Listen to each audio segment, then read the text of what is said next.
We're hot rodders, mini truckers, average car guys in our average garages. We're doing what we can with what we have in ways that have worked for decades.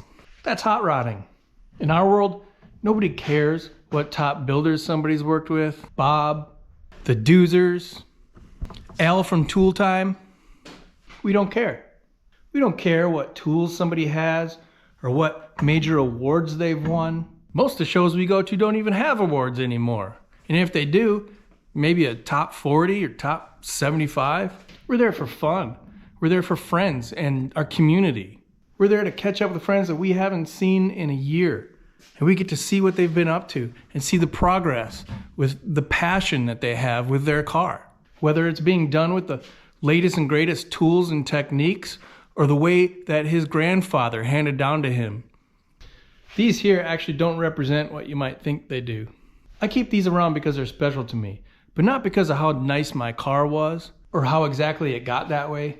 I remember every one of these days and the friends that I was with, including the ones who have since passed on. I remember the fun we had. I remember the jokes we laughed at. I remember the weather. I remember the barbecues we had afterwards. You know what though? One thing that I don't remember about every one of these is what vehicle I even had there. You know, personally, I'd walk right past a perfectly restored car just to see that 50-year-old four-door 20-footer that this kid just pulled up in. That kid who's been working on that car himself, with hand-me-down tools, with old techniques that have proven to work for decades, that he learned from his family or his friends, or just getting out there and figuring it out himself.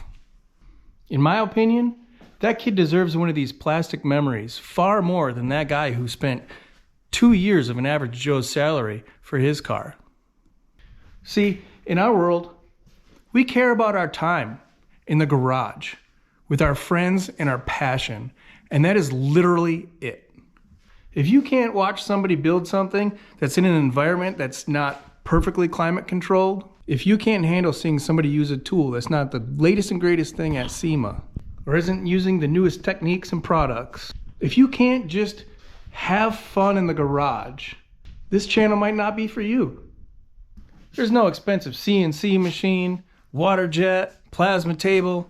We cut our brackets out with a grinder and the commonly forgot about jigsaw. You could practically build a whole car with a welder, a grinder, and an unorganized set of tools. You might get a fingerprint on bare metal, and it might not get totally sanitized before we prime it. Happens. As long as you don't portray your home garage built car as anything else, who cares? It's yours, nobody else's. Do what you want to the best of your abilities and your time and your money. Learn along the way. My point is, don't let others' obsession with perfection discourage you from getting out there and building something. For every regular old Joe out there who just wants to have fun getting dirty in the garage, this channel's for you. See you out there.